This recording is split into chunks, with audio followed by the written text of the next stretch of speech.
Bom, a aula de hoje vai ser sobre relações de incerteza. Só antes disso, para contextualizar, deixa eu já vou lembrar algumas coisas que a gente viu até então. Então a gente começou lá falando do formalismo da mecânica quântica, dos postulados. Então um dos postulados é que as configurações de um sistema quântico são descritas por um versor, né, no espaço de Hilbert. Tá? Observáveis são descritos usando operadores hermitianos definidos naquele espaço de Hilbert. Tá? Então tem autovalores reais, os autovetores formam uma base ortonormal. Tá? E a dinâmica, então, a dinâmica é o essencial, né, que vai valer em todas as representações, é essa equação aqui.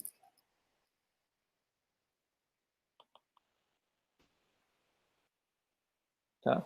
O operador de evolução temporal tu obtém resolvendo essa equação de Schrödinger. Aí tu pode ir para a representação de Schrödinger, onde o vetor de estado evolui unitariamente.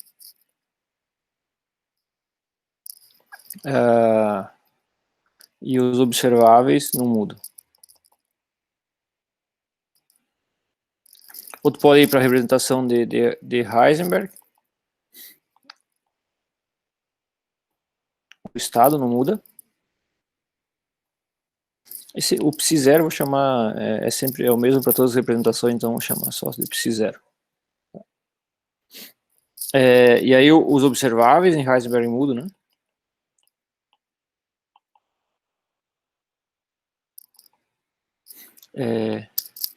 Esses observáveis também não preciso colocar um subscrito, porque eles, em t igual a zero, eles coincidem em todas as representações. Tá.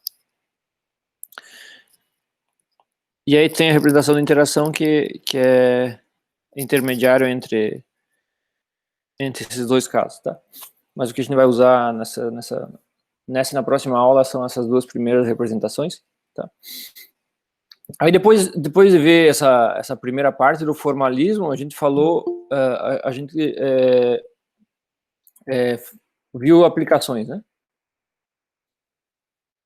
A gente viu algumas aplicações. A primeira aplicação foi precessão de spin.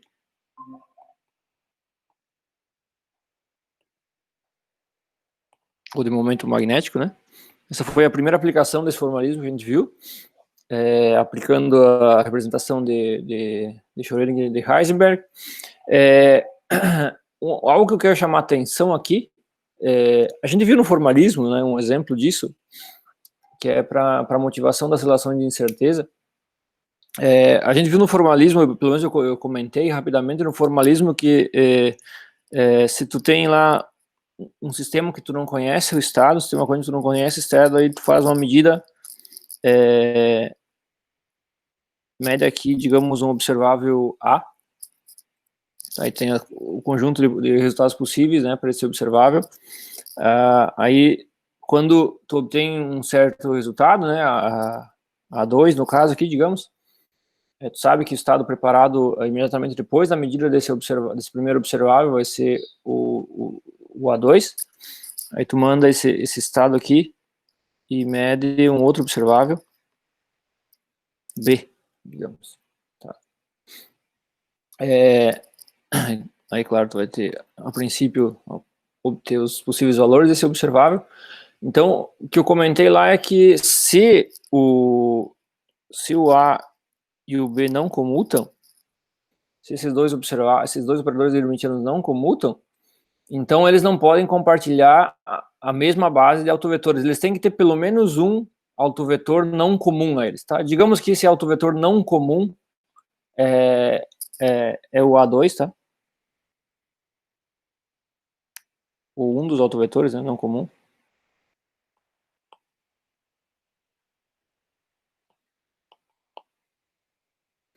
Então, esse cara aqui não é autovetor de A EDB. E se ele não é autovetor, quando tu escreve ele em termos da base, então se eu vou escrever esse cara aqui em termos da base DB,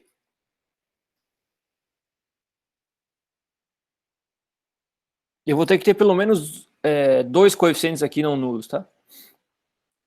Então o estado, quando eu for medir, como esses dois observáveis não comutam, não são compatíveis, quando vai ter que ter pelo menos um estado preparado na medida de A, que vai ser uma superposição dos autovetores de B, e portanto quando eu for medir eu não posso prever com certeza qual é o resultado, tá? Tu vai ter duas probabilidades, que é a probabilidade, né, do BJ, é o módulo de CJ ao quadrado, né? Aplica a regra de Bohr, né? Então tu vai ter pelo menos duas probabilidades diferentes de zero, e eu não posso prever com certeza qual vai ser o resultado da medida do B, tá? Então aqui, nesse tipo de exemplo, começa a aparecer essa questão de que se tu tem dois observáveis que não comutam, não são compatíveis, então tu não pode prever com certeza medidas para os dois observáveis, tá? Então aqui é um comentário que eu fiz quando a gente discutiu o formalismo, e que vai servir de certa forma como motivação para o que a gente vai obter na aula de hoje. E aí, seguindo, a gente viu essa aplicação, né, do formalismo em precisão de spin, e lá aparece esse tipo de coisa aqui, aparece lá, tá? Digamos que tu faz lá um Stern-Gerlach em Z, né? Aplica um Stern-Gerlach em Z, de novo, tu tem aqui um estado que tu não sabe, e aí prepara Z+, e aí aplica um Stern-Gerlach em X, tu vai poder ter X+, X- com probabilidade 1/2, né? Tá. Então, aqui seria um exemplo, né, desse tipo de situação. Tu tem os dois observáveis aqui, σx e σz não comutam, e portanto tu não pode prever com certeza medidas para um certo estado preparado, medidas para os dois observáveis, tá? Isso aqui eu tô considerando medidas sequenciais desses observáveis, mas desse tipo de situação aqui, né, a gente pode inferir que se tu prepara um mesmo estado psi, né, e vai lá e mede A, para essa mesma preparação, mesmo que tu tenha conhecimento da preparação, se o A e o B não comutam, em geral, tu não vai poder prever, tá? Tá? Se eles não comutam, em geral, tu não vai poder prever com certeza qual vai ser o resultado de medidas de A em B, tá? Digamos, se o psi é um exemplo, seria, se eu tenho aqui, nesse caso, o A e o B é o sigma X e o sigma Z. Digamos que eu prepare sigma Z, tá? Eu vou poder prever o sigma, essa medida, o A, com certeza, né? Eu sei que vai ser, se eu preparar Z+, digamos, eu sei que vai sair, vai ser desviado para cima aqui o spin, e quando eu medir o Stern-Gerlach, né? Mas aqui vai ser desviado às vezes para cima, às vezes para baixo, eu não tenho como prever qual vai ser para cada átomo que chega aqui nesse Stern-Gerlach, tá? Nesse gradiente de campo magnético. E se eu preparasse o sigma X, eu ia trocar, né? Eu ia conseguir prever o B, mas não ia conseguir prever o A. Se eu preparar o Y+, digamos, eu não vou conseguir prever nenhum dos dois, tá? Mas, em geral, a gente vê com esses exemplos que quando os observáveis não comutam, eles são incompatíveis, a gente não pode prever medidas dos dois de forma geral, tá? Com certeza qual vai ser o resultado de medidas dos dois de forma geral, tá? Então a gente vai seguir tendo essa motivação, pessoal, a gente vai seguir hoje e obter relações de incerteza gerais, tá? A gente vai partir do formalismo da mecânica quântica, vocês vão ver que agora já vai começar a aparecer muita da matemática que a gente viu em álgebra linear, em física matemática 2, tá? Vai ter vários exercícios que vocês vão repetir, na verdade, as provas, tá? Que a gente vai usar aqui. Então a gente vai partir de novo, vai voltar a partir do formalismo, partir do formalismo desenvolvido antes, apresentado antes, e obter relações de incerteza explicitamente, que elas são relações que vão dizer que a a soma ou o produto das incertezas, das indeterminações de dois observáveis, elas são limitadas por certas funções desses observáveis, tá? Essas funções, um ponto importante delas é que ela depende do computador, mas ela vai depender de outras coisas também, tá? Então é isso que a gente vai fazer hoje. E o ponto, a principal relação, pelo menos do ponto de vista histórico, a principal relação de incerteza é a relação de incerteza de Robertson,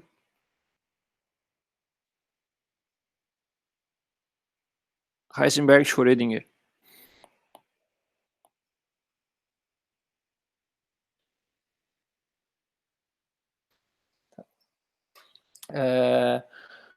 E essa, acho que eu vou escrever já. Bom, mas eu não defini as funções, então não adianta escrever. Mas eu vou escrever já a forma dela. Para dois observáveis A e B, essa relação de incerteza que a gente vai obter, ela diz que o produto das variâncias desses observáveis, lembra a variância, o desvio, a raiz da variância é o desvio padrão, é maior ou igual uma função que eu vou definir depois, chamada covariância quântica de A e B. É uma medida de correlação entre os dois observáveis. E aqui vai aparecer 1/4 o valor médio do comutador de A com B. Módulo quadrado, tá? Então essa é a relação de incerteza de Robertson, Heisenberg, Schrödinger, tá? E como eu disse, tu tem lá dois observáveis, eles podem ser incompatíveis. Até agora a gente viu incompatibilidade só através da comutação, mas aqui aparece algo novo. Essas relações de incerteza, elas fazem algo desse tipo, elas dizem que tu não pode ter o produto das incertezas, das indeterminações observáveis tão pequena quanto tu queira, tá? Esse produto está limitado pela relação de comutação, digamos, desses observáveis, pelo estado. Aqui esse valor médio é calculado no estado que o sistema foi preparado, essa função também, tá? Então as relações de incerteza formais da mecânica quântica te dizem esse tipo te dão esse tipo de informação, tá? Elas limitam o quanto tu pode fazer, mesmo mudando o estado, né? O quão pequeno tu pode fazer esse produto, das variâncias, tá? E a ferramenta básica para essa relação de incerteza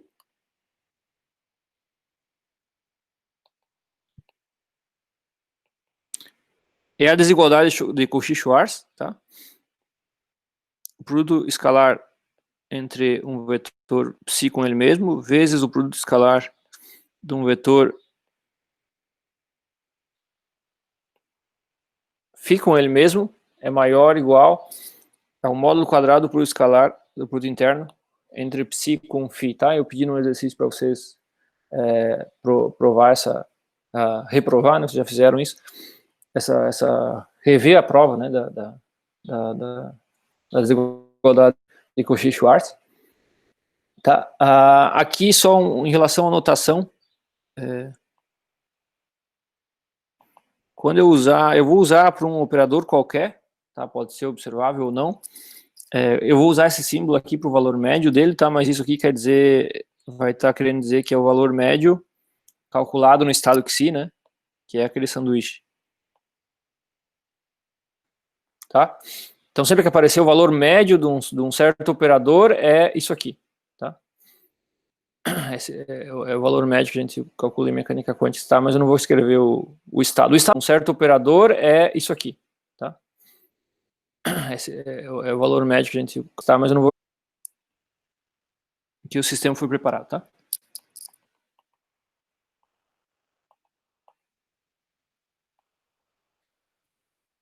Tá? Em toda demonstração eu vou assumir que o estado do sistema é esse estado que eu chamei de Xi. Tá? Bom, vocês lembram da prova da desigualdade de Cauchy-Schwarz, tá? Tem um truquezinho para fazer isso, usa a positividade da norma e tal. Aqui também vai ter, para chegar nessa relação aqui, já vai ter um truquezinho que é o seguinte, ó, eu vou pegar, bom, meu ponto de partida, minha ferramenta matemática, no caso aqui, para provar essa outra desigualdade aí, é essa primeira desigualdade aqui, tá? Mas só que aqui eu tenho estados, ó, tenho vetores de estado. Eu quero provar uma relação entre observáveis, tá? Então, de alguma forma, eu tenho que escrever esses vetores aqui em termos desses observáveis, tá? Então, uma maneira de fazer isso é o seguinte, eu vou dizer que esse vetor psi que aparece nas desigualdades Cauchy-Schwarz é obtido atuando A no estado do sistema e subtraindo o valor de A médio vezes o estado do sistema. Tá?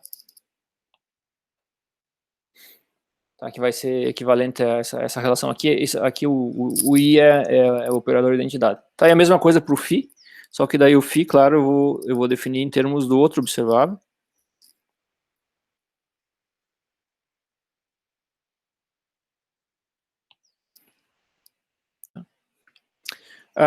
Algo que a gente pode ver assim bem direto é que esse produto interno aqui, ó, já vai ser a variância do A, tá? O produto interno psi é a variância do A. Então vamos ver isso. Psi.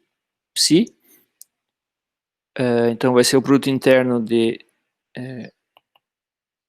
A menos A médio, identidade, vezes psi, né?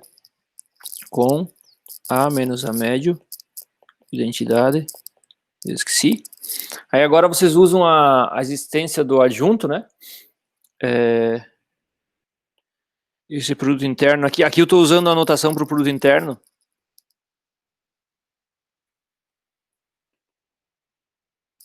Só porque agora é conveniente aquela anotação com parênteses, tá?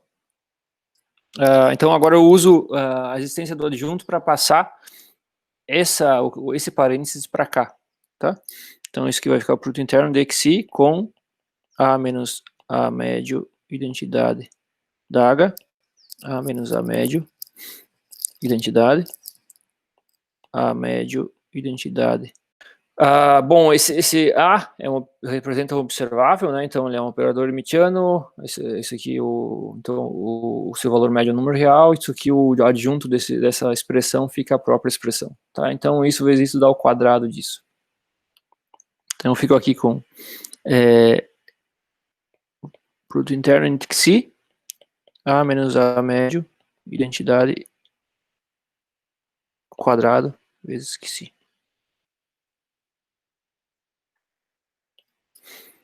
Bom, mas o valor médio do A menos A médio elevado ao quadrado é a definição de variância. Tá? A gente usou eu pedi para vocês memorizar, né, para a gente usar outra expressão, tá? Mas aquela expressão que a gente usou, que a gente usa com frequência, na verdade, vem daqui, tá? Esse valor médio aqui é igual a quadrado médio menos A médio quadrado. Tá? Então isso aqui é a variância do A. Aí como exercício, eu pedi para vocês o mesmo tipo de cálculo, né? Verificar que o produto interno entre φ com φ, né? É o mesmo tipo de expressão, então vai dar a mesma coisa, é a variância do B. Tá. Então aqui a gente já viu que se nós partir da desigualdade Cauchy-Schwarz, definir o psi e o φ que aparecem nessa desigualdade dessa forma, em termos dos observáveis, né, do estado que o sistema está preparado, o lado esquerdo aqui já é o produto das variâncias, tá? Então aqui a gente já tem que a variância de A, variância de B é maior ou igual o produto interno entre módulo quadrado, né, o produto interno entre psi e φ, tá? Então agora a gente vai trabalhar o lado direito, tá? Para fazer aparecer esses outros termos aqui. Tá? Então, vamos olhar para o produto interno entre psi e φ. Tá? Então isso aqui vai ser o psi, eu vou escrever esse produto interno dessa forma, e substituir esses vetores de estado em termos dos observáveis, né? Então vai ficar A menos A médio, identidade, atuando em si, produto interno com B menos B médio, identidade, atuando em si. Tá.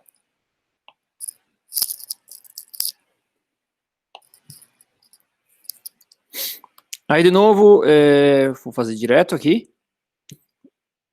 Usa a existência do adjunto, passa esse termo para a direita, o adjunto desse termo é igual ao próprio. Então fica A menos A médio, identidade, B menos B médio, identidade, si, tá? Bom, aqui agora eu vou só fazer o produto desse distributivo, né? O produto, a composição desses operadores aqui, tá? Então vai ficar A vezes B, vamos fazer aqui. Si fica AB menos B médio vezes A,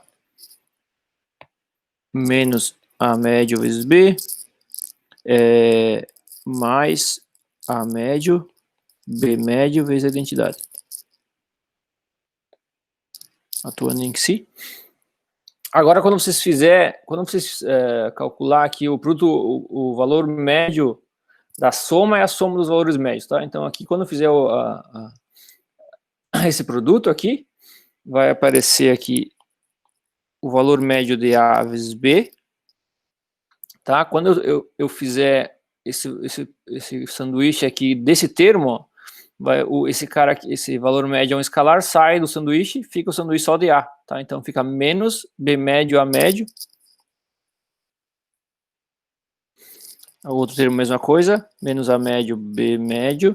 E o sanduíche da identidade, que si vai dar vai dar 1, tá? Então vai dar o produto interno de que si com que si dá 1. Então aqui fica mais A médio B médio, tá? Aí esse termo cancela com esse. E eu tenho aqui o produto interno entre psi e φ, para o psi e φ definido dessa forma, é o valor médio do produto menos o produto dos valores médios. Tá. Agora, bom, a gente poderia parar aí, né? Substituir lá na relação de incerteza e parar aí, mas não apareceu nem comutador, nem aquela outra função, tá? Então, só para escrever exatamente naquela forma, tá? Porque daquela forma a gente obtém as outras relações mais conhecidas, como a relação de incerteza de Heisenberg. Tá, eu vou reescrever essas expressões aqui, tá? Então, para isso lembrar, lembrem que o comutador, né, o comutador entre dois operadores, A e B, é definido como AB menos BA, né? Compõe numa sequência e depois na outra. E o anticomutador entre dois operadores é AB mais BA. Tá?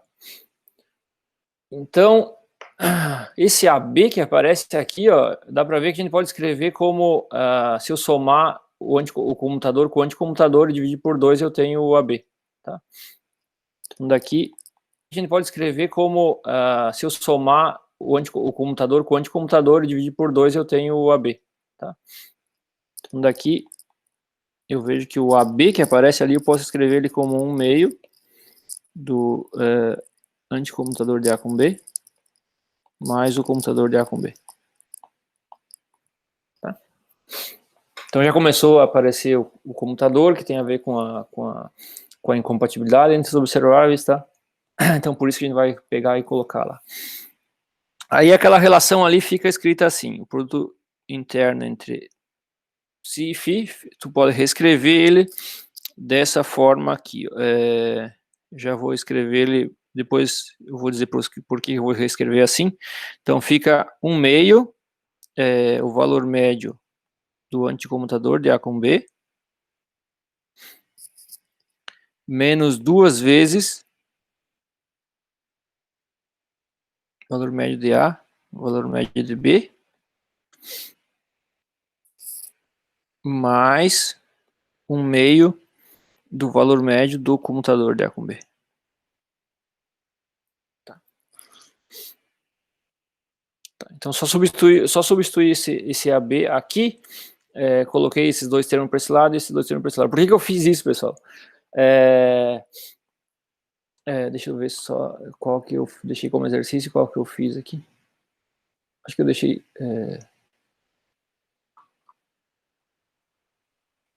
Só deixa eu conferir qual que eu deixei como exercício, foi o anticommutador, o comutador. Tá, eu deixei como exercício para vocês verificar... Tá, o comutador. Tá, eu deixei como exercício para vocês verificar que o comutador é um operador hermitiano, tá? Então tá como exercício. Verificar que o comutador entre dois operadores hermitianos é um operador anti-hermitiano. Menos. Vocês já verificaram que, e eu pedi para vocês verificar novamente, que os autovalores de um operador anti-hermitiano são números imaginários puros, tá? E que os autovetores, assim como para operadores hermitianos, formam uma base ortonormal. O anticomutador, esse é um operador hermitiano, tá? Esse não está como exercício, mas esse é fácil de ver, né? Se vocês pegar aqui, deixa eu usar aquela expressão aqui, ó. Se eu tenho aqui já vou usar aqui em cima, né? Se eu tomar o adjunto disso, vai dar a mesma coisa, né? Vai ficar AB adjunto mais BA adjunto, que é B daga, A daga, mais A daga, B daga. Como são hermitianos, fica BA mais AB. Tá? Então, o anticomutador é um operador hermitiano, portanto, ele tem autovalores reais. Se ele tem autovalores reais, o valor médio também é um número real. Tá? Então, aqui, ó, esse produto interno, que é um número complexo, em geral, eu já tenho ele escrito assim, ó, vai ser um número real, isso aqui é um número real, e aqui vai aparecer, isso aqui é um número imaginário puro, tá? Então eu posso fazer aparecer essa parte imaginária fazendo assim, ó. Eu quero escrever esse número complexo dessa forma. Então vou fazer aqui aparecer mais i, menos i, tá? Então eu já escrevi esse número complexo como a sua parte real, mais i vezes a sua parte imaginária, que é isso aqui, tá? Então isso aqui vai ser o número real, tá? Porque como esse valor médio vai ser i vezes o número real, quando eu multiplico o i por menos i, some o complexo e fica só o número real aqui, tá? Então eu já tenho esse cara aqui escrito como uma parte real mais i vezes uma parte imaginária. Na relação de incerteza, se lembram que aparece variância de A vezes variância de B é maior ou igual ao módulo quadrado do produto, né? Interno entre esses dois vetores, tá? Então o módulo quadrado vai ser o módulo quadrado, isso aqui, psi, φ, vai ser a parte real, né? Isso aqui, a parte real desse produto interno, ao quadrado, mais a parte imaginária ao quadrado, tá? Então é só pegar o quadrado disso, mais o quadrado disso aqui, tá? Só antes disso, tá, agora já poderia ir lá escrever e deixar, eu posso deixar em termos deixa eu fazer isso agora aqui, né? Então eu posso deixar a relação de incerteza em termos do anticomutador, que aparece em muitos livros e artigos, aparece nessa forma, tá? Então vou deixar aqui em termos dessa forma.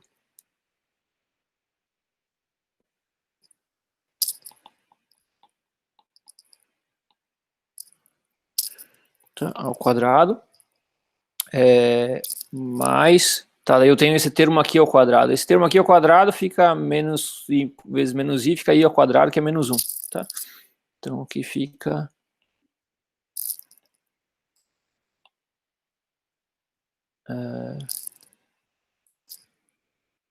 mais, bom, vamos deixar assim.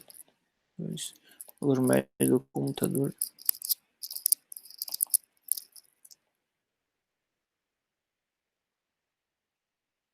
Ao quadrado, tá?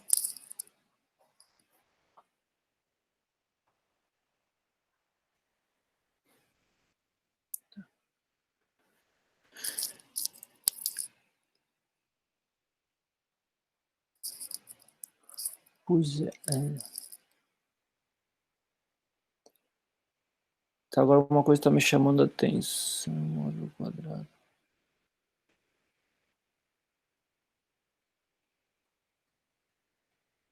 Bom, isso aqui é o quadrado, tá certo. O i vai sumir, tá? Então isso aqui é o quadrado. Na relação lá nas notas dela eu botei módulo quadrado, mas na verdade é esse quadrado aqui, quando aparecer o i, ele vai sumir. Tá? Bom, eu posso reescrever em termos do módulo se eu esquecer do i. Tá, então vocês podem escrever dessa forma, ou vocês podem reescrever isso da seguinte forma. Esse anticomutador aqui, ó, essa parte aqui, vocês podem escrever como valor médio de A, B, mais o valor médio de B vezes A, tá? Então eu posso reescrever essa expressão assim, valor médio de A, B, que é um dos termos que vem daqui, com menos um desses termos aqui, mais valor médio de B, A, menos médio a médio, tá? Começa o valor médio do produto menos o produto dos valores médios é a covariância, lá na revisão de probabilidades estatísticas a gente viu isso, né? Então isso aqui é a covariância de duas variáveis aleatórias, A e B, tá? Covariância clássica. E esse aqui seria a covariância de BA. Tá? Aí se eu juntar com aquele 1/2 que vem daqui, ó, eu vou definir uma covariância quântica entre dois observáveis, que é 1/2, seria a média, né? Da covariância de A com B, com a covariância de B com A. Tá? Claro, se os dois comutarem, a covariância quântica, essa, é igual a covariância de A com B, que é igual a covariância de B com A. Tá? Mas não, se não comutam, aí a gente vai ter a covariância quântica aqui. Tá? Então esse termo aí,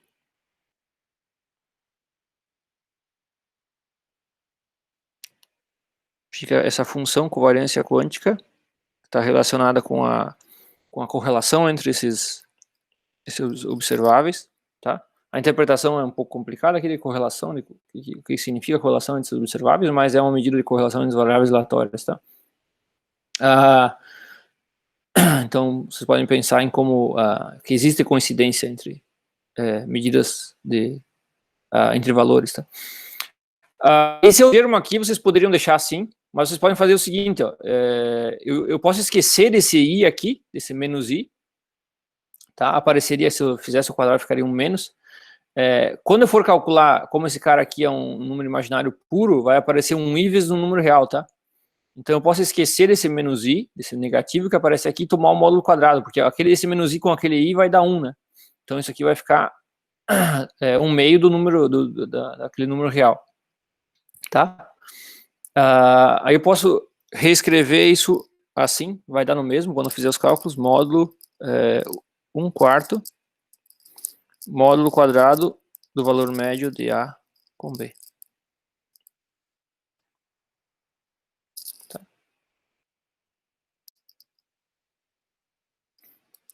E essa então é a relação de incerteza de Heisenberg, Robertson, Schrödinger. Tá? Ela foi provada, na verdade, por Schrödinger, mas é mais famosa, a relação mais famosa é a de indeterminação de Heisenberg, tá? Que é um caso particular, e um outro caso, uma primeira prova, baseada no formalismo da mecânica quântica, de uma relação um pouco mais geral que a de Heisenberg, que a gente vai ver logo, é a de Robertson, tá? Então o Robertson, o Robertson, não vou reproduzir a prova dele, na verdade eu nem sei se ele provou dessa forma ou não, a relação de incerteza do Robertson é a seguinte, ele esquece, tu tem um termo aqui, ó, o limite inferior para o produto das variâncias é a soma de dois termos positivos, ó. Então, se eu esquecer esse termo, né, claro, isso aqui é maior ou igual, esse termo, isso tudo aqui, essa soma é maior ou igual só a esse termo aqui. Tá?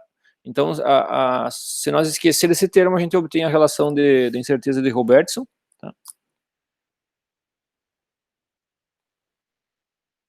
Robertson, então, foi o primeiro até onde eu sei, né? O primeiro a obter, a derivar, a provar uma relação de incerteza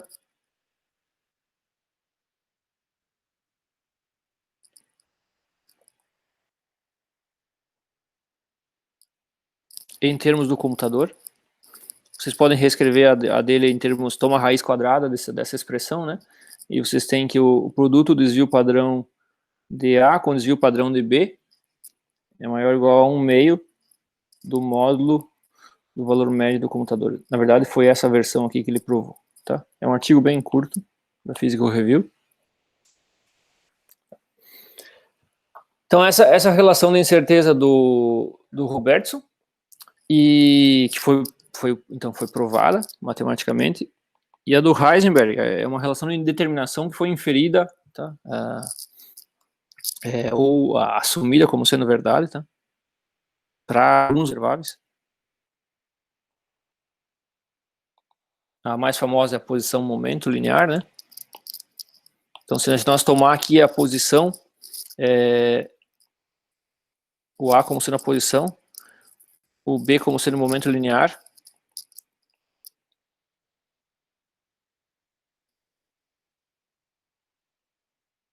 então essa relação da incerteza do Robertson toma essa forma aqui, tá? A gente não provou, a gente vai provar mais adiante, mas se vocês usar a relação de comutação entre x e p, usa aqui que o comutador entre x e p e h cortado de identidade, a gente vai provar essa relação mais adiante.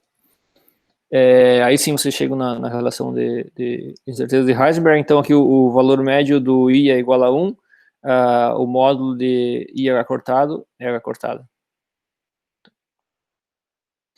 Então, a relação de determinação de Heisenberg diz que a determinação da posição vezes a determinação do momento tem que ser maior ou igual a uma constante que é H cortado sobre 2. Tá? Então vem essa relação de incerteza de indeterminação de Heisenberg, também seria um caso particular da relação de determinação de incerteza do Robertson, que é um caso particular da relação de incerteza mais geral, que a gente provou que é a de Schrödinger, tá? Então tá aí, essas relações bem conhecidas, que vale a pena enfatizar que elas seguem do formalismo, tá? Então a gente começou com aqueles postulados, a matemática usada para a mecânica quântica e chegou nessa conclusão de que esse produto das variâncias não pode ser menor do que a soma desses dois termos positivos, tá? Então isso tudo é consequência do formalismo. Tá? Agora, para o que vem depois, pessoal, eu vou falar de um problema que essa relação geral tem, que é o seguinte, ó. Então a gente tinha, eu vou reescrever a relação geral aqui, variância de A, variância de B,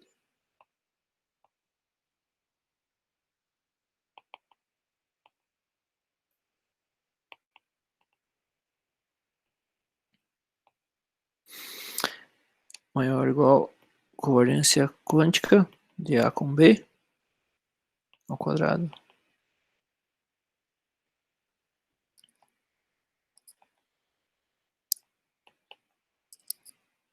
Tá. Em relação a esse problema da trivialidade, também tem exercícios que eu deixei para vocês verificar algumas coisas, mas é o seguinte, ó, o que vai acontecer é o seguinte, se o estado em que o sistema foi preparado é um autovalor, por exemplo, do A, desse operador, desse observável A, tá? Lembrando que, então, se autovetor significa isso, né? Aí vocês podem, eu pedi para vocês verificar que a variância do A é igual a 0. Claro, se é um autovetor do A, tu não tem certeza nenhuma sobre o A, né? Então a variância do A é igual a 0. Mas além disso, claro, vai ter que ter, né? Aqui tu vai ter 0, maior ou igual a 0. Tá? Então esses dois termos aqui vão ser 0 também. Então a covariância quântica do A com B é igual a 0 e o valor médio do computador de A com B também é 0. Tá, então eu pedi para vocês verificar isso. Tá. E aí essa relação de incerteza de Heisenberg, Robertson, Schrödinger, ela vai te levar à conclusão de que 0 vezes a variância de B é maior ou igual a 0, tá? Então, mesmo que A e B sejam incompatíveis, tá? Digamos que o computador entre A e B aqui é diferente de 0, tá? Então eles não podem compartilhar a mesma base de autovetores e tu vai ter algum estado preparado, medindo um observável, não vai ser autovetor do outro, tá? Mesmo que tu tenha essa incompatibilidade, essa relação aqui não te diz nada, tá? Ela não te ajuda a identificar essa incompatibilidade que existe entre esses dois observáveis, tá? Então, simplesmente ela não serve, não vai te ajudar em nada, tá? Claro, a mesma coisa vai acontecer se o estado for um autovetor do B, tá? Sempre não que o estado em que o sistema foi preparado é um autovetor de qualquer um dos dois observáveis, essa relação de incerteza não te ajuda a identificar essa incompatibilidade entre esses observáveis, tá? Esse é o chamado problema da trivialidade. Provavelmente as pessoas tenham notado isso há mais tempo, mas foi bem há pouco tempo que alguns pesquisadores tentaram e obtiveram relações mais gerais do que essas que resolvem esse problema, tá? Então, sobre o próximo assunto, são essas relações mais gerais, tá? Que eu chamei de relação de incerteza de Marconi e Paty, que foram os dois autores do trabalho, tá? Mas na verdade a prova que eu vou apresentar é a prova do referi, tá? Até eles comentam no artigo que essa prova mais simples foi o referi que propôs durante o processo de arbitragem, né, para publicação do artigo. Pessoal, alguma questão até aí? Se tem alguma questão, por favor, se manifeste. Vamos ver. Tranquilo? Então tá bom. Se tá tudo tranquilo, então a gente segue. Então vamos lá para relação de incerteza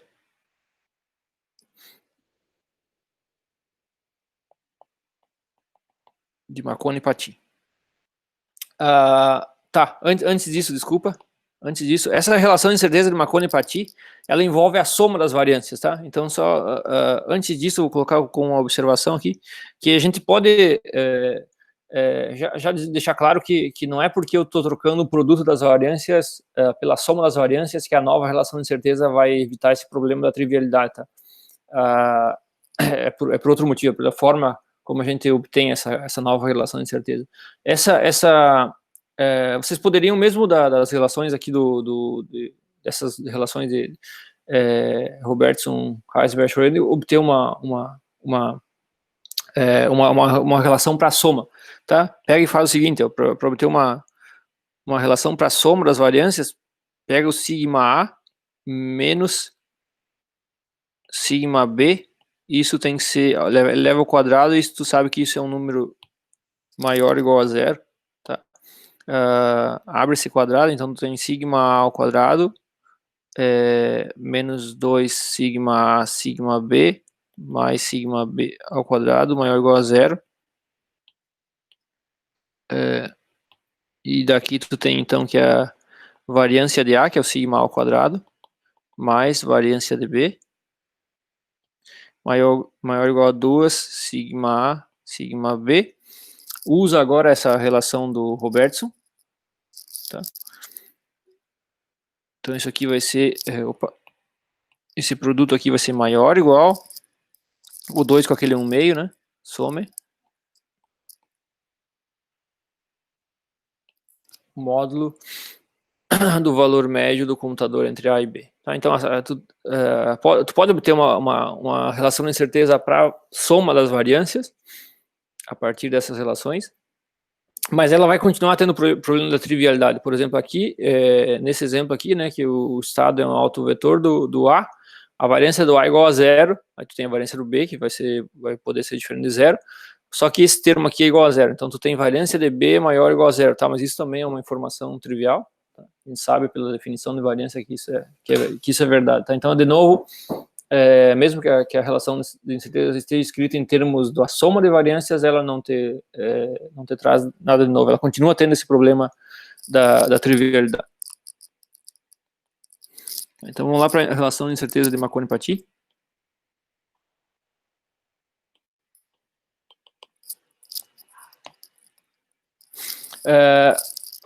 Eu vou escrever ela, uma relação longa.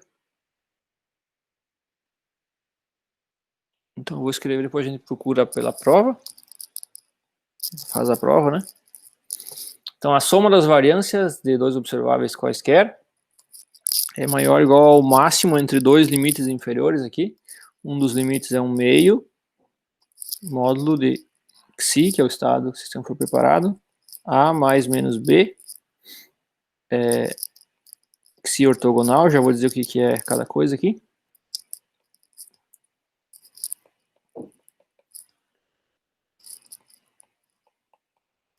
E o outro limite inferior é mais menos I vezes o valor médio do computador de A com B, mais, vamos ver se cabe aqui, módulo Xi ortogonal, A mais menos IB, Xi. Ah, não deu certo. Mais módulo Xi ortogonal, A mais ou menos I vezes B, Xi, módulo quadrado. Tá. Então, a relação da incerteza de Marconi-Patti, ela diz que a soma das variâncias tem que ser maior ou igual a qualquer um desses limites, tá? Então, tu pode usar o máximo, o valor maior entre esses dois casos aqui. Aqui, ó, Xi é qualquer vetor de H que é ortogonal, o Xi ortogonal, né? Que é ortogonal ao estado do sistema. Tá? Então, aqui a gente vai também ter vai ter uma procura para fazer do Xi, tá? Quando for aplicar essa relação de incerteza, tem uma procura, então tu vai calcular esses dois termos aqui, ver qual é o maior e usar, para obter o limite inferior, o maior limite inferior. E também, para obter cada um deles, tu vai procurar sobre todos os estados ortogonais ao estado do sistema, para ver qual te dá o maior valor de cada um desses termos, tá? E além disso, vocês veem que tem aqui um mais e menos, tá? Que também ó, tem mais, menos, mais, menos. Então, tu vai poder também, tu vai ter que calcular para os dois sinais qual que é o que te dá o maior valor. Tá? Então, tem todos tem essa procura para fazer, para achar qual que é o maior, tem essa otimização para fazer, para achar qual é o maior limite inferior para essa relação de incerteza. Aqui, bom, as ferramentas que a gente vai usar vai ser de novo a desigualdade de Cauchy-Schwarz, a gente vai usar a desigualdade de Cauchy-Schwarz também, mas a gente vai usar a regra dos paralelogramos, que diz que, vou pedir para vocês verificar também essa regra, a norma quadrada, se tu somar duas vezes a norma de psi com φ, tá? Isso é igual a norma de psi mais φ, norma quadrada, mais norma de psi menos φ. Tá? No exercício, eu pedi para vocês verificar essa relação, isso que é verdade em geral. Para verificar, é só vocês pegar esse lado direito aqui, tá? E aplica a definição da norma aqui do lado direito, para o psi mais φ, para o psi menos φ, tá? E vocês vão ver que é igual esse termo aqui. Tá? Então, essa vai ser o nosso ponto de partida. Tá? A regra dos paralelogramos, tá? Essa identidade aqui. Tá? E de novo a gente vai definir para conseguir, tá? A regra dos paralelogramos, tá? Essa identidade aqui. Tá? E de novo a gente vai definir para conseguir provar, né? A gente vai definir esses vetores que aparecem aqui, psi e φ, em termos do A e B, como a gente fez antes, tá? Então eu só vou repetir aqui. psi, então vai ser A menos A médio vezes identidade, vezes o estado do sistema, φ B menos B médio, identidade, vezes o estado do sistema. Tá? Então tem o psi e o φ, não precisa nem, aqui a gente vai ter o mesmo resultado que antes, né? A norma quadrado do psi é o produto interno entre psi e psi, né? Então isso aqui a gente já verificou que é a variância de A, tá? Então já vou colocar aqui, isso a gente já verificou.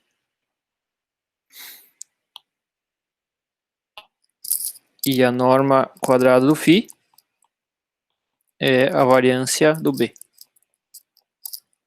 Tá, então a gente já foi verificado. Então aqui, vamos lá provar o primeiro. Então eu vou começar provando esse limite inferior aqui. Tá, então já vamos colocar aqui, variância de A mais variância de B é maior ou igual, igual esse lado aqui. Então vai ser essa soma aqui, né? Então é igual a norma quadrada de psi mais norma quadrada de φ, que é igual a 1/2 da soma da norma quadrada de psi mais φ mais a norma quadrada de psi menos φ.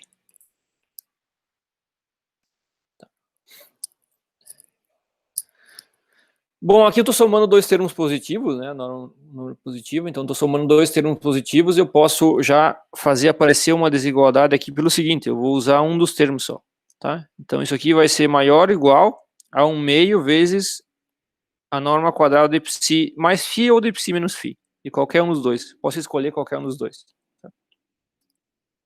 Tá? Então só porque eu estou desconsiderando um dos termos aqui, eu já vou ter essa desigualdade aqui, tá?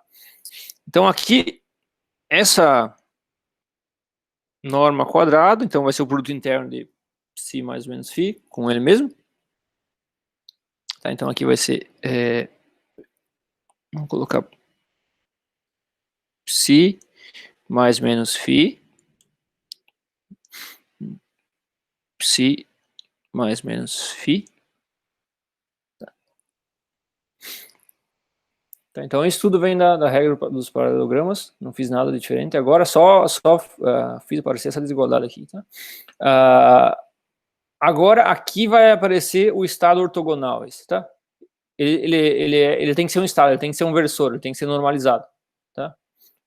Então aqui eu mudaria, é um versor. Tá? Por que ele tem que ser normalizado? Eu tenho essa expressão aqui e eu vou multiplicar por 1. Com 1 sendo o produto interno entre xi ortogonal e xi ortogonal. Tá? Por que eu vou fazer isso, pessoal? Se vocês lembrarem da desigualdade Cauchy-Schwarz, isso aqui, ó, aqui eu tenho um produto interno de um vetor com ele mesmo. Se eu faço aparecer o produto interno de um outro vetor com ele mesmo, eu já sei que isso tem que ser maior ou igual ao módulo quadrado do produto interno desse vetor com esse, tá? Então, por isso que eu vou já multiplicar por esse produto interno. E depois, o próximo passo vai ser usar a desigualdade Cauchy-Schwarz. Tá? Então, aqui, isso fica maior ou igual 1/2. Desculpa, aqui tem esse parênteses. 1/2 psi mais menos φ, produto interno desse vetor, né, com o xi ortogonal. Tá? Agora, o próximo passo é substituir a definição do psi e do φ em termos de A e B. Tá? Então, aqui vai ficar igual 1/2 psi é xi, A menos A médio vezes identidade, mais ou menos xi B menos B médio vezes a identidade. Isso tudo produto interno com xi ortogonal. Tá. Acho que tá sobrando, não, tá certo. Não tá sobrando parênteses. Tá, aqui ó, eu vou juntar alguns termos, então aqui eu tenho A mais menos B, tá? Vou botar em evidência o psi, que vai estar aqui multiplicando pela esquerda A mais menos B, tá?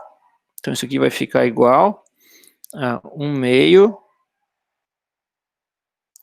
psi A mais menos B, psi ortogonal, tá? Daí multiplica pelo da direita. Aí o outro termo vai ser, tu tem aqui menos A médio, mais ou menos B médio, né? Vezes a identidade. Tá, então eu vou botar menos A médio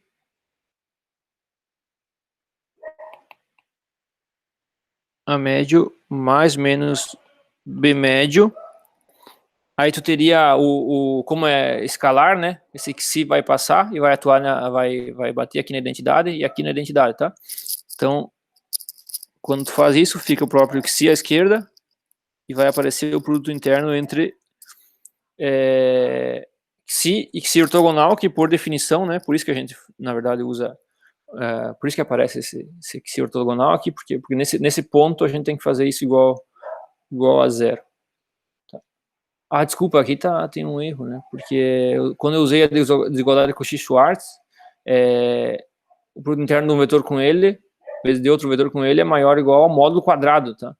Então aqui é o módulo quadrado disso aqui. Aqui é o módulo quadrado disso aqui. E aqui tudo módulo quadrado disso aqui. Tá, faltou o módulo quadrado. Mas só faltava esse módulo quadrado, o resto tá ok. Tá, então aí essa é a primeira... o primeiro limite, tá aqui, né? 1 meio, módulo quadrado de xi, A mais menos B, xi ortogonal. Tá? Então tá provado o primeiro limite inferior. Lembrando as ferramentas que a gente está usando, a desigualdade Cauchy-Schwarz e a regra dos paralelogramos. A gente partiu dessa regra dos paralelogramos e no meio aqui do caminho usou a desigualdade Cauchy-Schwarz e para conseguir fazer a prova, então aqui aparece a necessidade de usar esse estado ortogonal ao estado em que o sistema foi preparado. Tá? Está valendo? Então, essa é a primeira, primeiro termo, né? Agora vamos lá pro segundo. A segunda, deixa eu só, vamos olhar para cá. A segunda tem dois termos, né? Tem um que depende que depende aqui do computador, e um outro termo que ao invés do A mais menos B, aparece A mais menos I vezes B, tá? Então tem essa diferença. Tá? Aí por isso, eu vou começar, eu vou usar de novo a regra dos paralelogramas, mas agora eu vou começar com o módulo quadrado, olhando para o módulo quadrado de psi mais ou menos I vezes φ. Desculpa, pessoal.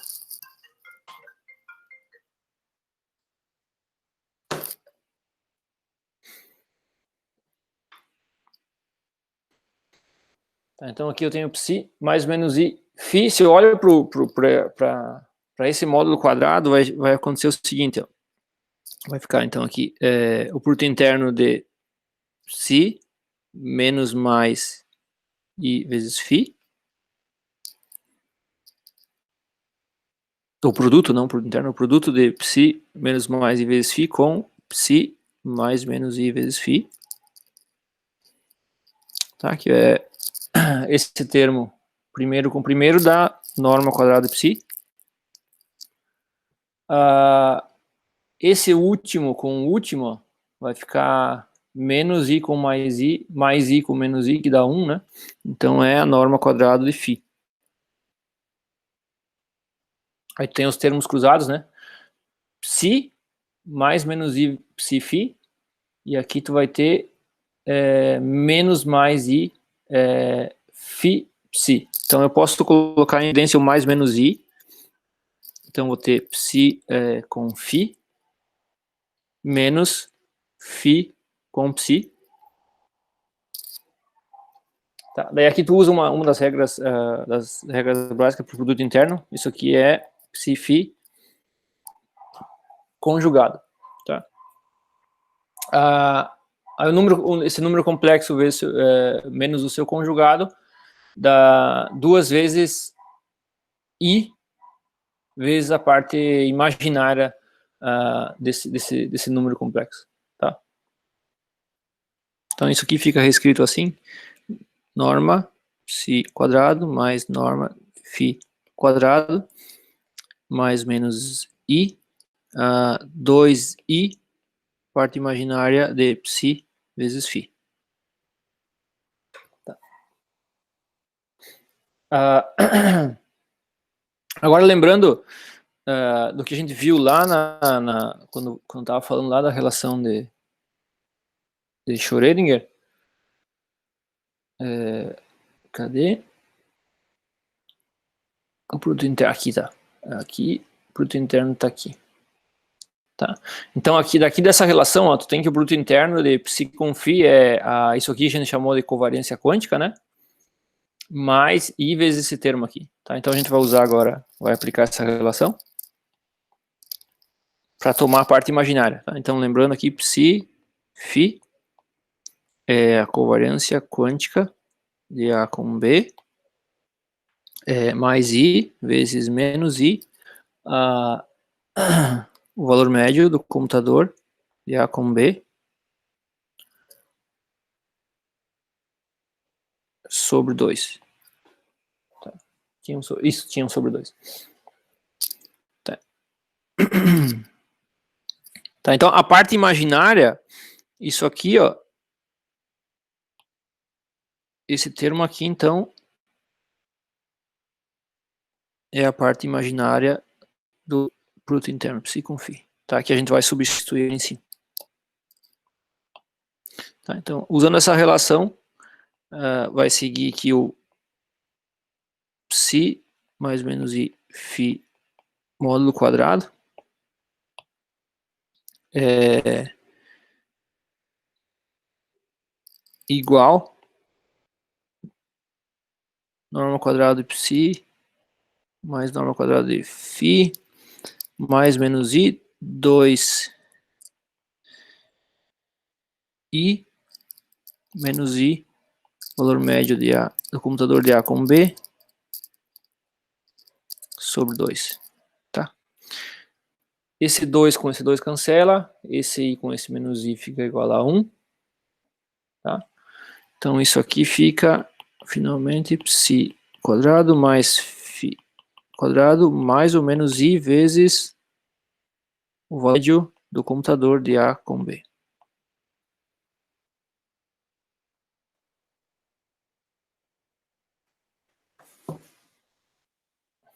Tá.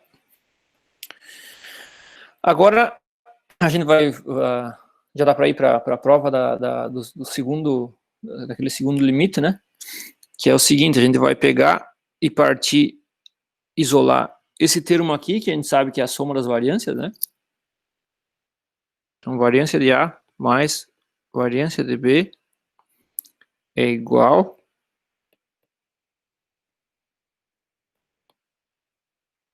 norma quadrada de psi mais menos I φ menos mais I vezes o valor médio do computador de A com B. Tá.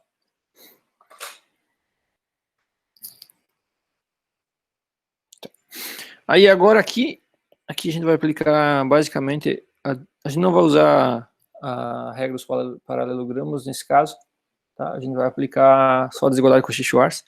Aqui então escreve explicitamente esse produto interno ali, essa norma quadrada, né? Esse vai ser o produto interno de psi, o produto de psi menos mais I φ com psi mais menos I φ. E aqui, ó, eu já, pensando em usar a desigualdade de Cauchy-Schwarz, eu já faço o produto com 1 aqui. Com o 1 sendo, de novo, o produto interno entre xi ortogonal e xi ortogonal. Tá? Menos mais I, valor médio de A com B.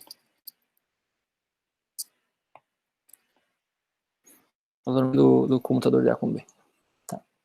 Então isso aqui agora vai ser uma desigualdade, vai ser maior ou igual ao módulo quadrado do produto de psi menos mais I φ com psi ortogonal.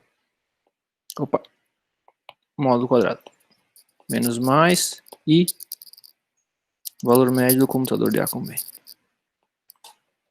Em termos de A e B, como a gente fez antes, então isso aqui vai ser igual a se A menos A médio vezes a identidade, menos mais I se B menos B médio vezes a identidade, vezes que se ortogonal, módulo quadrado.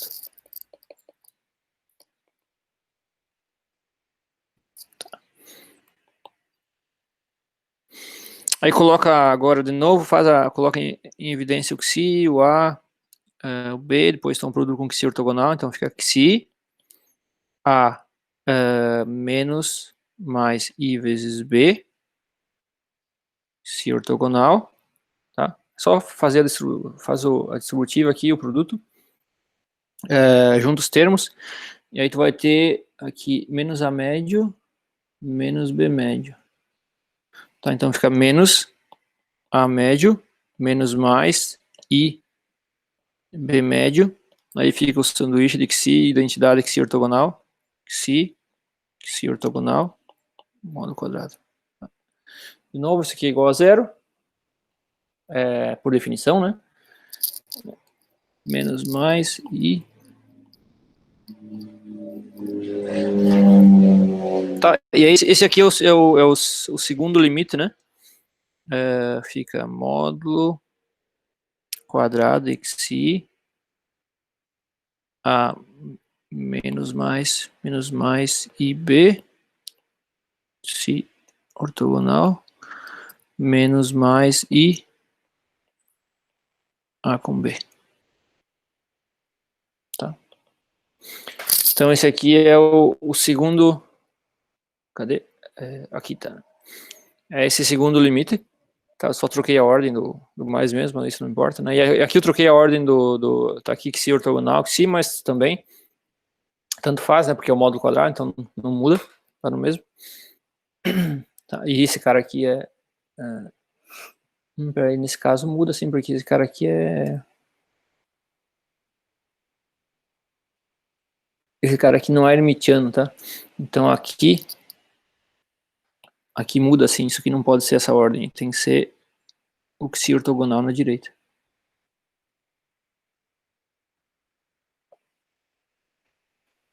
Tá, por causa do mais menos i, porque se trocaria, né? Se fosse hermitiano não faz diferença. Mas como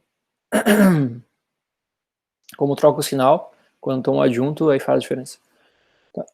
Então tem que ser na direita aí o xi ortogonal. Tem que ajeitar lá nas notas. Vamos ver. Desculpa. Tá, então, tá aí a relação de incerteza de Marconi-Patti, que seria uma melhoria na relação de incerteza de Schrödinger. Tá? E aqui, pessoal, a vantagem em relação a de Schrödinger é que se tu olha para um termo como esse, ó, dá para ver já que a única maneira disso aqui ser zero, não adianta o xi ser um autovetor do A, tá? Se ele também não for um autovetor do B, tu vai ter aqui o termo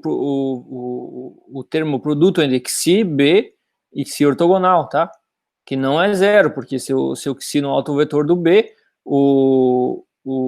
quando tu atua B em xi, tá, isso vai te dar algo proporcional a xi mais algo proporcional à parte que está ortogonal a xi. Tá? Vai ser um vetor que não é proporcional a xi, né? Então vai ter que poder ser escrito como uma componente na direção de xi mais uma componente na direção ortogonal a xi. Tá? E por isso aquele termo não vai ser zero. Tá? É a mesma coisa se o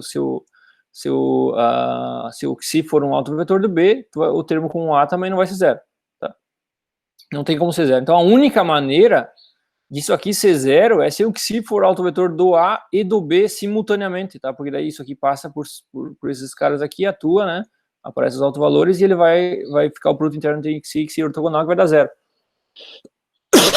Tá? Então, essa relação de certeza resolve o problema da trivialidade, porque a única maneira desse limite inferior ser nulo é se o estado em que o sistema foi preparado for, né, um autovetor de ambos observáveis, tá? Dos dois observáveis.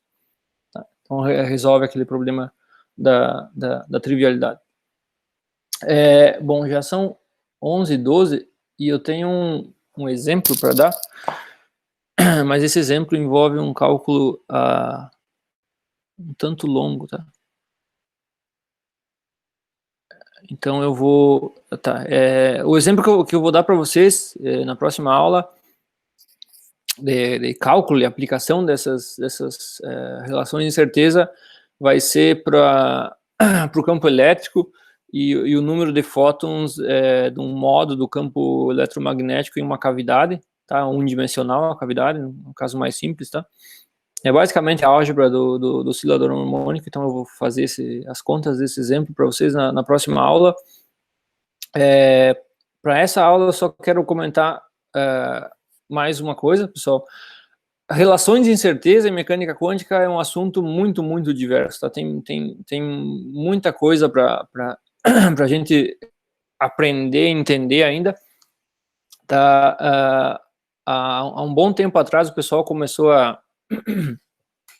a pensar em incertezas que independem do estado. Então, se tu tá interessado só em descrever a incompatibilidade entre observáveis, né, a melhor maneira seria olhar para incertezas que independem do estado. E aí começou lá com incertezas entrópicas, onde tu tem lá, as incertezas são do tipo, tu tem a soma das entropias, bom, a gente não falou sobre entropia ainda, mas a soma das incertezas medidas por entropias da distribuição de probabilidades dos observáveis, tá, maior ou igual a um certo limite inferior, tá, e essas relações de incerteza independem do estado, tá, só dependem das distribuições de probabilidades dos observáveis. Tem relações de incertezas chamadas como memórias quânticas, onde tu tem, digamos assim, tu considera um observável que pode estar correlacionado quanticamente com o teu sistema, aí essas relações de certeza mudam, tá? Aí tu pode pensar no contexto de medidas conjuntas, digamos, tu quer montar um aparato experimental que meça com aquele mesmo aparato, tu consiga medir dois observáveis, tá? Tu vai ter limitações dependendo da compatibilidade ou incompatibilidade dos observáveis, tu vai ter limitações na incerteza de medidas conjuntas, tá? Então a ideia é montar um aparato experimental que meça os dois observáveis ao mesmo tempo. Outro tipo de questão que se vê nesse sentido é o seguinte: quando tu faz uma medida de um observável, se ele não é compatível com o outro, tá? Digamos assim, tu vai perturbar o sistema, tá? Se tu tem dois observáveis compatíveis, tu vai lá, pode medir os dois em sequência, que o estado no final não vai mudar pela medida do segundo observável, tá? Mas se eles não são compatíveis, esse estado vai mudar, tá? Em alguns dos casos, né? Para alguns valores do primeiro observável, a medida do segundo observável vai mudar o estado do sistema. Aí, quando muda o estado do sistema pela medida, a gente diz que a gente perturbou, que a medida quântica perturbou aquele sistema, tá? E existe a informação que tu obtém sobre qual o resultado da primeira medida e a perturbação no sistema. Isso também não está livre para obter informação e perturbar pouco o teu sistema. Então tem relações que limitam o quanto de informação que tu vai conseguir obter do estado do teu sistema e o quanto de perturbação naquele estado que tu vai ter que fazer para obter essa informação, tá? Existem outras relações de incerteza para parâmetros, como o tempo, fase, tá? Em mecânica quântica. Uma delas a gente vai ver na próxima aula, que é a relação de incerteza energia-tempo, tá? Que são famosas, mas a gente vai obter aqui a partir do formalismo, aí vocês vão Vamos ver de onde sai o que é aquele tempo que aparece na relação de incerteza, tá? Que não é observável, é um parâmetro. No caso aqui, a gente vai escrever ele em termos de observáveis. Tem a questão de verificar experimentalmente essas relações de incerteza, porque nessa aula já a gente viu que elas estão, uma parte importante das relações de incerteza é aquela parte que envolve o comutador, tá? Mas o comutador é um operador anti-hermitiano, tá? Ele não é um operador hermitiano, então, a princípio, ele não representa um observável. Então, como é que tu vai medir isso experimentalmente? Como é que tu vai montar um aparato experimental que consiga verificar essas relações de incerteza no laboratório, tá? Então, isso é um problema. O que eu vi que se fez até hoje foi usar operadores hermitianos e unitários. Então, na verdade, tu vai medir aqueles valores médios através da mudança de estados que esses operadores unitários fazem, tá? Mas tirando desse contexto, não se sabe como medir, como verificar experimentalmente essas relações de incerteza por causa disso, né? Os parâmetros que aparecem ali não são valores médios observáveis. E tem um outro tema que está relacionado, que a gente vem trabalhando no nosso grupo de pesquisa, que é a complementaridade quântica, a relação da complementaridade quântica com todas essas, com essas diferentes versões, tá, das relações de incerteza, ou de aplicações das relações de incerteza, tá? Então tem todos esses temas relacionados que a gente não vai ver em detalhes aqui, mas é bom que vocês saibam que existe. E por fim, para essa aula, eu só quero comentar aqui os exercícios que eu deixei para vocês fazer. Alguns vai ser repetir o que vocês já fizeram em Física Matemática 2, tá? Então, provar a desigualdade com Cauchy-Schwarz, verificar que a norma quadrada do φ é a variância, verificar que se eles comutam aqui, esses dois observáveis comutam, então essa covariância quântica é igual a covariância de AB com o de BA. Verificar que se tu tem dois observáveis, A e B, o computador deles é um operador anti-hermitiano e por isso são os autovalores e o valor médio, claro, vão ser números imaginários puros. Outra coisa verificar que se o estado do sistema é um autovetor de um dos observáveis do A que eu coloquei, então a variância, a covariância e o valor médio do computador é zero, tá? Então está relacionado com aquele problema da trivialidade. Verificar, eu pedi para vocês aqui fazer todos os cálculos que eu vou fazer para a relação de incerteza aplicada ao campo eletromagnético, aquele modo de oscilação, né, do campo eletromagnético. Eu pedi para vocês fazerem os mesmos tipos de cálculos para partículas de spin meio, daí vai ser útil para vocês verificar que as matrizes de Pauli anticomutam, tá? E aí tem aqui a questão 7, considerar um certo estado, então tá aqui o estado preparado do sistema, e fazer o cálculo dessas variâncias aqui, tá? E dos limites inferiores, tanto da relação de Schrödinger, quanto na relação de Marconi-Paty. O 8 é para verificar essa regra do paralelogramo. E aí o 9 também está relacionado com esse cálculo, tá? Que é para calcular os limites inferiores nas duas, tá? E discutir esse problema da trivialidade. E esses outros aqui, o 10 e o 11, então, eles estão relacionados com a relação de incerteza e energia-tempo. Eu comento na próxima aula, tá?